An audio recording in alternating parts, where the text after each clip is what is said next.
I just finished watching the Calvin Phillips documentary that's gone out on Amazon Prime, and I've got to admit it brought back some emotions.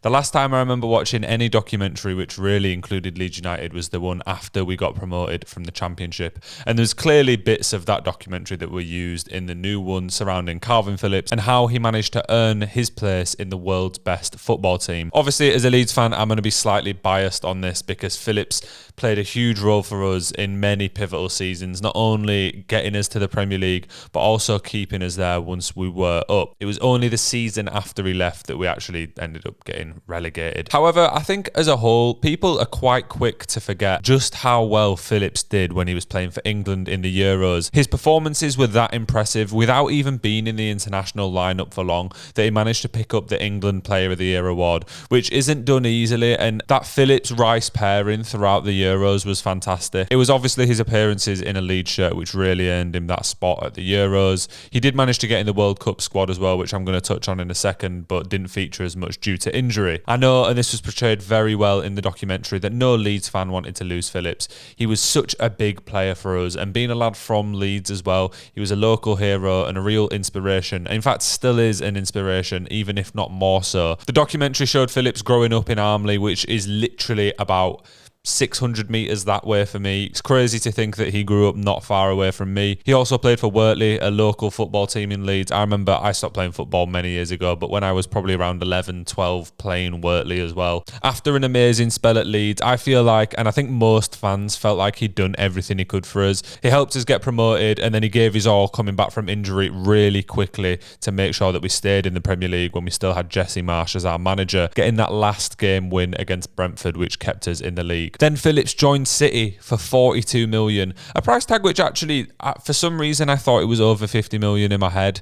42 million is pretty reasonable in my opinion. Looking at it now, maybe 42 million seems a little bit steep as Phillips hasn't played a massive role in the team, but for an English centre mid who at that time had two really strong Premier League seasons and was the England Player of the Year is actually a pretty good deal in my opinion. And it must have been a really tough choice for Calvin as well, because he's a fan favourite at Leeds. If he had a bad game, it wasn't really made out to be the biggest deal in the world, whereas at City that's the complete opposite. You've got the eyes of every football fan in the world looking at you week in, week out, and you're going to get that scrutiny online and from the press as well. He made that choice to stop being the big fish in a little pond and challenged himself to try get into a team, break through past Rodri, Gundogan, etc. that have been the favourites to win the Champions League for many seasons in a row. This hasn't gone too well for Phillips so far, but watching the documentary really did show how much of a tough time he had when he first moved over to City.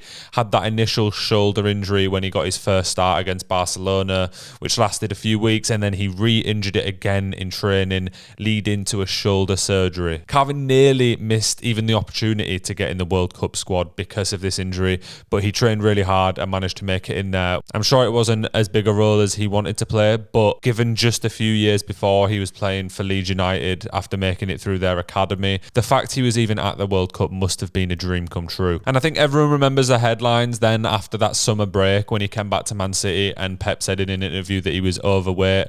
The documentary showed that maybe he wasn't fat as such. He didn't come back with a massive belly. He was just over his weight target, which must be pretty easy to do if you're a footballer. You've got that money, you've got a few weeks off, you're going to be eating the best food and living the best life. Although admittedly, as a professional athlete, it's not the best thing in the world to do, but I'm sure that he sorted that out pretty quickly. And I actually do remember being at Ellen Road and hearing the chants of "you're too fat to play for Leeds," which is a very typical thing for Leeds fans to do. I think we'd probably do that for a player we don't like just as much as we'd do it for a player we do like. It'd just be taken in very different ways. But anyway, what do I think is next for Calvin Phillips at Manchester City and in his Manchester City career? To be honest, after watching the documentary, he missed 16 games in his first season at Man City through injury, and last season it wasn't perfect for him either. So I'd really class last season as his first proper year there, being able to bed in, learn what Pep expects, get used to the training regiments, etc.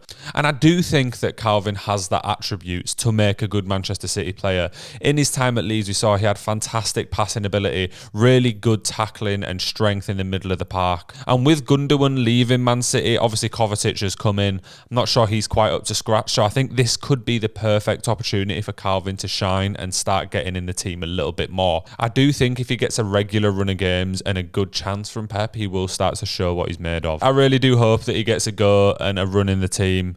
It's been lovely to see him lifting these trophies this season, and it's not something I ever thought I'd see. To be honest, I remember years ago, I think it was after the Gary Monk season in charge at Leeds United when we were still sat in the Championship, there were rumours of Phillips being sold, and I commented on a Facebook post or a tweet or something saying, yeah, get rid of him if someone offers us $1 million or over. How wrong I was, and I'm happy to admit that. And I think one of his family members, a brother or a cousin, something like that, replied to my message saying, yeah, shut up, you'll get proven wrong. And how right they were. I'll accept the L on that one, but I really do hope that Kalvin gets a chance at City. I think he deserves it. The journey he's been on. Plus, it'd be really good to see him recapture that form so he can come into the Euros squad and boss the centre of the park again like he did at the last Euros. Him and Declan Rice in midfield works really well in the Southgate system, so hopefully we can see that. But this has been a pretty short and sweet one. I just watched the documentary like an hour and a half ago, and it had me feeling all kind of ways, so I just wanted to talk about it for 5, get my thoughts out there. If you enjoyed it, if you're a football fan, please subscribe to the channel. This is one of the first couple of videos we're putting out, but there's going to be a lot more football content coming out soon. So yeah, thanks for watching. Good night.